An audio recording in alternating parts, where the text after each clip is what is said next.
One of his fellow countrywomen has spent her life doing exactly that kind of thing, teaching youngsters in her own country for about 15 years, I think, and then being sent by her superior to work among the poor in what is identified as one of the poorest places on earth. And she has chosen to stay there. How she survives, only God knows, but I'm so glad that she is here. Sister Trish Franklin.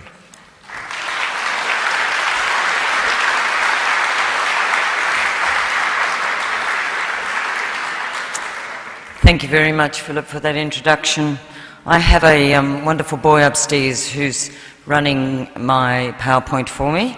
So, Jason, I think I would like it running all the time, okay, so people don't have to look at my face up there. Unless the Lord builds the house. As I've spent weeks preparing my thoughts around these beautiful and significant words, I have pondered once again God's goodness for me and for his people. So I thank you for the opportunity for these reflections. Nothing I have to share with you today and tomorrow is too cerebral. Every word comes utterly from the experiences of my life. And I wish to begin by providing a scenario of 3 different houses. Recently, in fact, pre-Christmas of 2008, I read an article that spoke of the serious renovations being made to the massive physical, tangible house of prayer called Westminster Cathedral. Despite the refurbishments, the Westminster Choir School was still able to prepare for carol services, even though this perfectly crafted from beginning to end cathedral was, in short, a building site. And the article described its renovations. Encased in scaffolding, false temporary ceilings, floor coverings of squeaky brown boards, yellow and black tape stuck on the floor to warn visitors of unexpected stops, behind schedule revamping.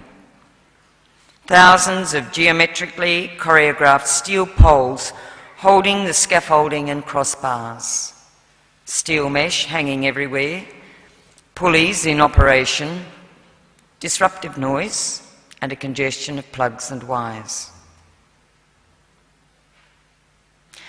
Comparative to this situation is what I'm naming house number 2. We read of a retreat centre in Derbyshire, England, which is an example of a physical, tangible house, offers enriching advantages towards solitude with God.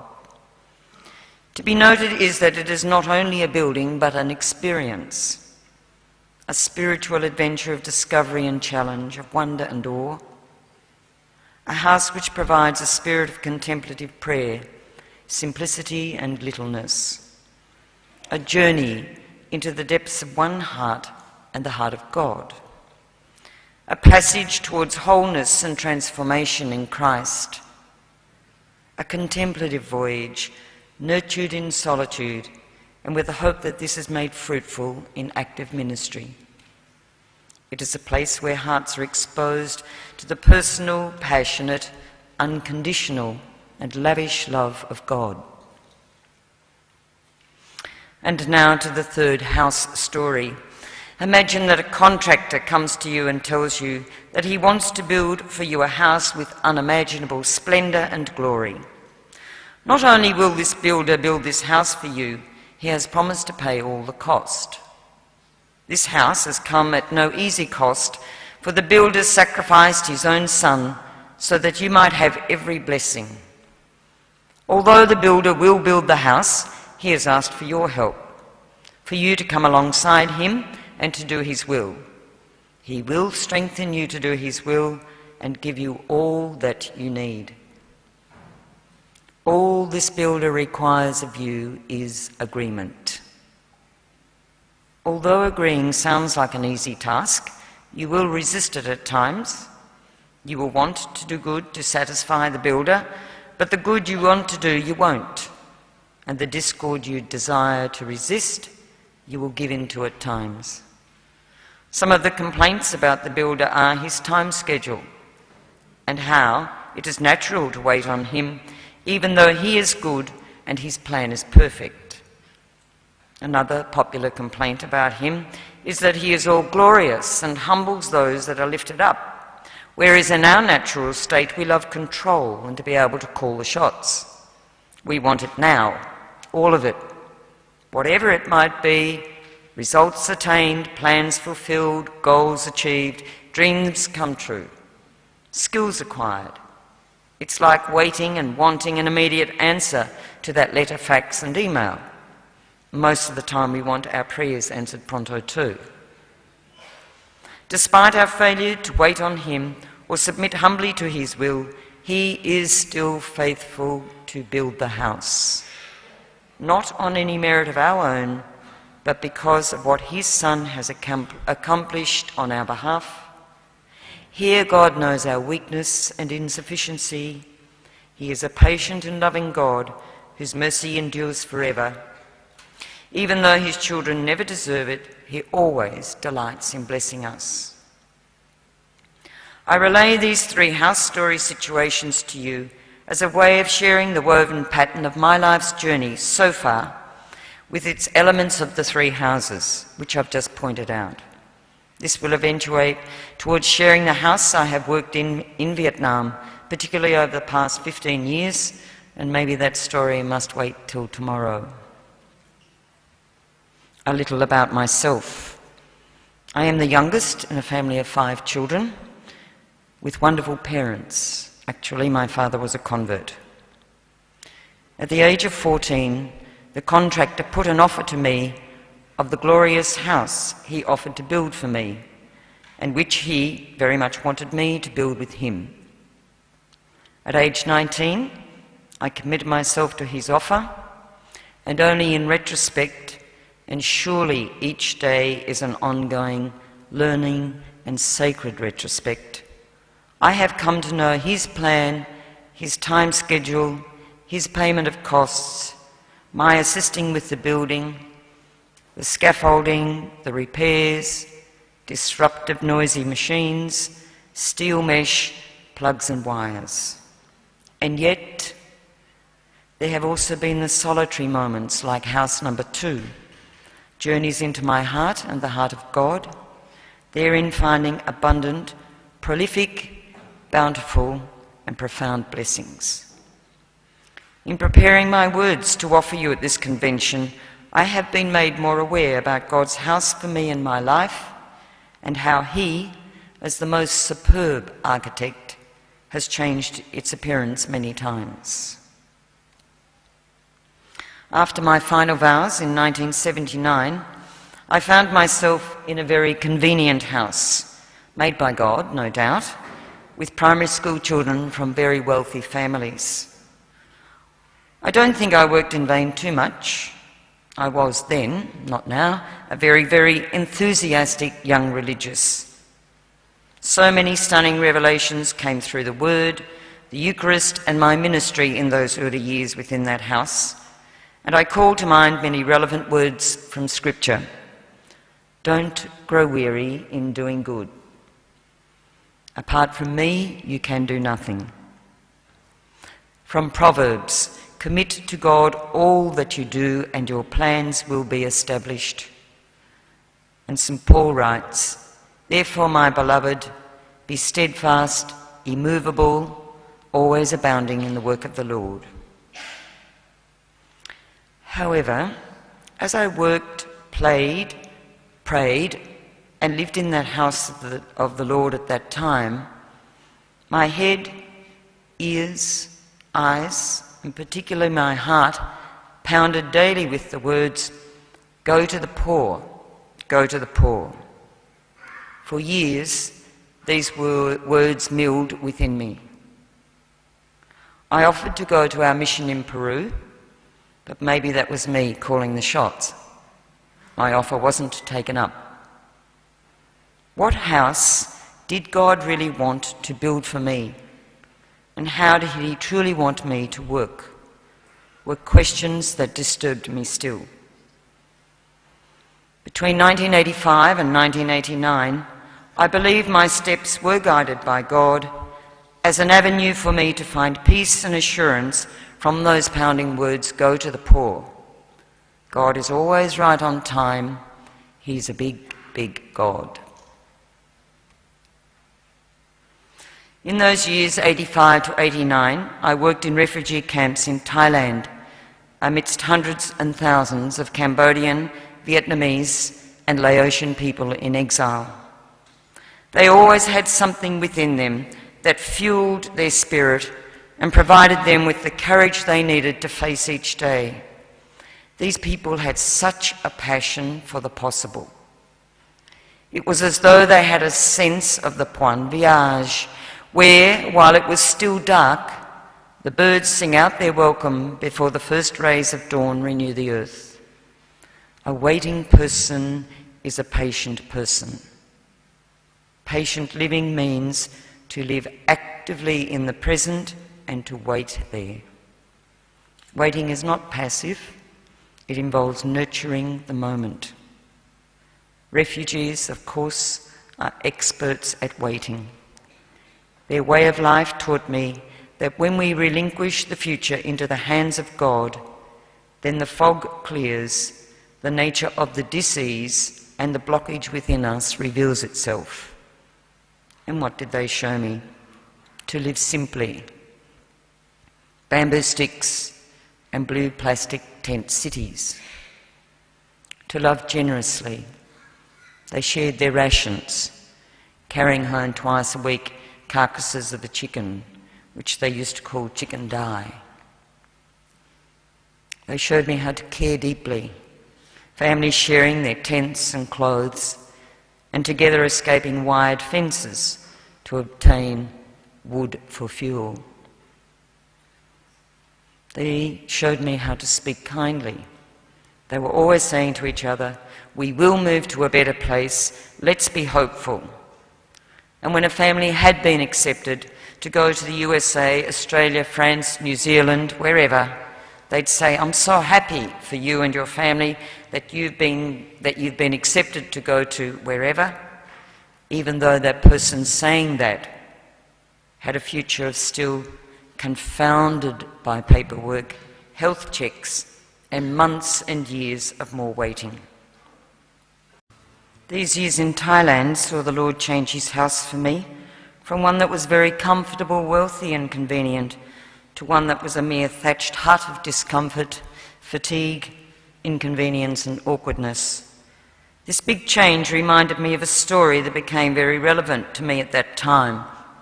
And the story goes, a fire had broken out in the middle of the night in a 2-story house in London. All the occupants had rushed into the street to escape, except for the youngest, a 4-year-old. Surrounded by dense smoke, he appeared at the upstairs window. "Jump, my son, jump," shouted his father. "But Daddy, I can't see you," cried the little guy. "Jump, son, don't be afraid, I can see you." The question I could have asked in those days in refugee camps, because yea, I was with the poor, was, is the Lord's house he's building ever complete? Unless the Lord builds the house, they labour in vain who build it. I know and believe and have experienced and will experience more, no doubt, that we so need to consult God in every aspect of his scheduling, and that making plans, counting the cost, all require research and wisdom. Scripture says, "In all ways acknowledge him, and he will direct your paths." I learnt at grassroots level in my days in refugee camps that it is not possible to run ahead of the Lord looking for ways to fix things, but rather, and in such a desperate situation, I was able to abide in the source of wisdom, and that was and is to consult with God within the heart. I want to diverge a little from my own story for a moment and share some thoughts about what is so beautifully and utterly beautiful, and that is the heart. How many words are evoked when we ponder that word heart? Listening, hearing, contemplating, speaking, knowing, loving, and seeing. And it is by seeing with the heart that we can clarify the words, unless the Lord builds the house, and how ready we need to be to allow our hearts to be changed. It was St. Paul who stated that faith comes from hearing, but I believe even more that we are shaped very much by what we see. We think from what we see. Pictures elicit our feelings in ways that words sometimes do not. For example, we picture Christ as Good Shepherd, Sacred Heart, suffering servant, teacher, preacher, healer, and as tomorrow's Gospel goes, companion on the journey as at Emmaus. In our ordinary life, images last and they stick. They're not easily dislodged. In a consumerist culture such as ours, images are used to appeal to our appetites. Drink me, buy me, smoke me, wear me, and most of all, look at me and be like me. However, the image of the good life is not how Christians pledge to make good on the one and only life they have to live. The good life is seen and heard in the image of God, and therein reigns truth and holiness, justice, peace, love, and they hold sway forever. I am reminded when dwelling on the visual, on the seeing of image reflections. The central panel, bigger and more attractive, and two slimmer, smaller panels. They are related to the central panel, always leading the eye back to the centre, even as each panel can stand alone, offering its own meaning and message. Sifting through what is deserving of our seeing, being discriminating in what we will give our eyes to, discerning what is worthy of our looking, means that we must train and discipline the eye. Whatever may be said of seeing with the eye of the heart, it is first a matter of actually paying attention, focusing the eye, looking at and into something without distraction. Our gift and task is to learn how to see anew each day, learning how to look.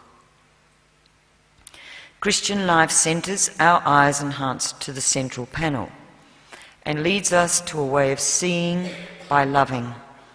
The more we see, the more we love. The more we love, the more we see. Refining, purifying our eyes allows us to see each day and everyone and everything far more deeply, and to read the world and everything in it with love. Our truest total presence to all that is around us is a language of love. The second half of John's Gospel is an intimate poem of love. For God, this intimacy is the point of everything else. Without the tender laying of his head on the breast of Jesus, for John, God's whole plot is lost. Our eyes fall and are kissed by texts and images as they take hold of the mind and heart of us who are contemplatives. Our eyes learn to read and see the presence of God in all of human life, in the events of the here and now, in the life of the church, and in the wide, wonderful, and often whacked out world. This is like praying all the time. Praying by looking, by seeing as a whole way of life. What is needed are caressing, beckoning, gentle voices that teach us how to see, hear, and to speak the language of love. This, I believe, is what happened within me in Thailand in the 80s. Every day challenged me to learn how to focus on what was good and to set aside the rest. That builder in my 3 house stories cradled me in that dwelling of a refugee camp, according to his costing, his architecture, his disruptive noises, and his contemplative voyage, leading to ministry, and also totally with his interior design, the movement of seeing with my heart. Actually, this movement was also made very popular for us by the Smiling Jesus watercolours of the 70s and 80s, which were invitations to see Jesus as everyone's best pal. And so when instructed to see Christ in the other, maybe we read Christ into the other, rather than allowing the other to manifest something of the mystery of Christ by being who they were. I experienced in the 80s that I could allow myself to be buoyed up by a wide sea of humanity, hundreds and thousands of refugees, and yet have some sense of who Christ might be, but not merely by seeing him in the other, but by receiving in the glance of those incredible people some trace of a face whose contours I had to squint to discern, for that light is blinding. The spirituality of seeing does match and is not complete without the Eucharist prayer and silent contemplation. And here that priceless gift is offered, that of being still. In the deeper movements of prayer there are no words. There is only the embrace of silence. And that takes us and carries us toward unspeakable mystery. Wrapped in the word, beneath and beyond all words, we see not all at once, but slowly, shielding our eyes to gain some small glimpse. We want to see, but the light is blinding. We search and we strain to see the face, to look upon the face of God. This response, the prayer of standing still, simply looking, beholding, and breathing in the love of God, is being offered. Prayer of the deepest kind, contemplative prayer, is above all about seeing. As John Milton wrote, they also serve who only stand and wait. Receive the gaze of the other. I'm going to get you to have an experience of this in a moment. Let him look at you. The face of God did turn to me, sought me and searched me out. He did make a claim on my life, wanting me, all of me, every inch and every ounce of me. God's eyes seeing with a long and loving gaze, and then the eyes saying it all, let me live, please let me live, in you, through you, with you, person to person. And still the one I have called to learn, have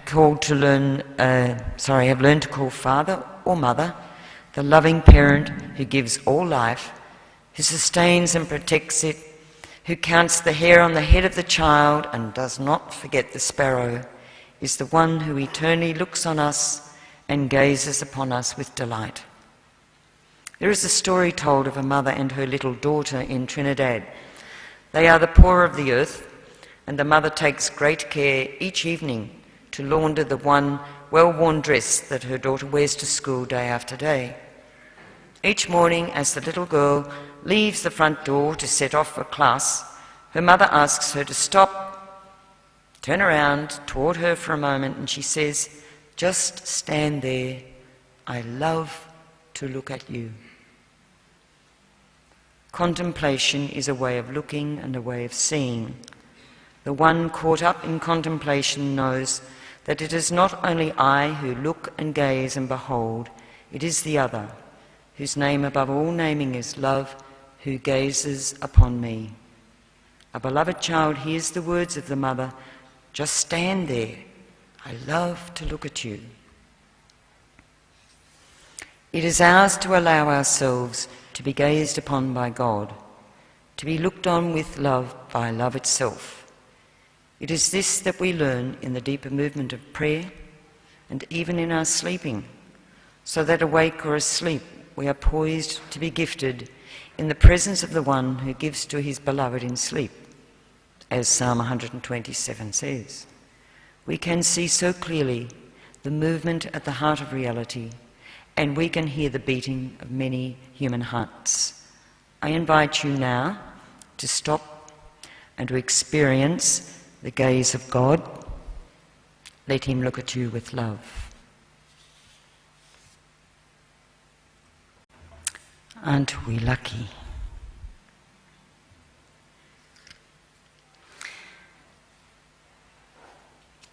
Thanks, Jason.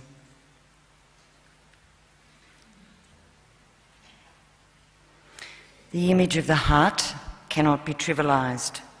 In the Old Testament it was lebab, in the New Testament cardia, which convey not simply feelings of tenderness and intimacy, but rather they refer to the deepest dimensions of the self, so deep that it can be said that the person does not simply have a heart, but is the heart. And so in those years in Thailand, a quiet held me, no cradled me for a long time, and I was changed. And I have learnt that to be really alive, we must be willing to put down one phase of life after another, one house after another, refusing to spend life treading water in any one phase. Life is for the living, for those who intend to keep on living whatever the cost, because to do anything else is to betray creation. If you want to put excitement into our lives, if we want to, we must be willing to put it there ourselves.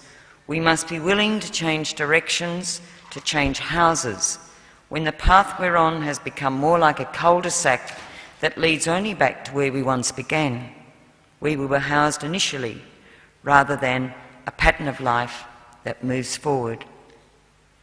Sometimes changes are meant not so much to change one's life, but to stir one's soul. It is easy to die before we've even begun to live. I believe that we are not meant to get stuck in life. We're meant to go on from layer to layer of our souls until we get to the core of the spiritual life and find faith in all of it. We are meant to sing our way from one thing to another in life so that we can come to know the blessings of the life of God in every single solitary dimension. How foolish we would be not to move to the invitation to go to another house because we'd miss out on so much. We are called to be builders in the house, God's house, with a passion. And yet again, the movement of seeing with the heart leads us often to ask, how shall I know the truth of God's way for me when I actually see it? Truth is that which does the good of God and does it so kindly that none of the people of God are hurt by it. Truth is the Jesus who said, in the face of rules, rise and walk, and in the face of destructive license, go and sin no more. And in the face of irresponsible affluence, go and sell what you have and give it to the poor. And in the face of human needs, the Sabbath was made for us, not we for the Sabbath. There are no rules of any institution anywhere that supersede the truth that is the love of God. Truth is not any one truth, not any one institution, nor any one way. Nor can we truly bend ourselves to all of them. There is nothing more stunning than to realize that the quality of the God space, His house, around us depends on what we ourselves bring to it. It shocks us into understanding, as Gandhi said, be the change you want to see in this world. As we are, so the world shall be. If the question is, where is God? The answer is distressingly uncomplicated. God is wherever we know God to be, wherever we bring God to be, no more and no less at any time, anywhere or in anyone. Maybe in Thailand, I thought I'd arrived at a house where I thought I'd live forever. Not to be. Let's journey on and build again within another of the Lord's houses, His mission in mind, unique to me, unfinished without me. There was another house to live in, and a more ultimate surrender of control over my life, a more intense gathering of all my resources for a riskier leap of faith than I had ever made before. And tomorrow I will take you to Vietnam. Thank you.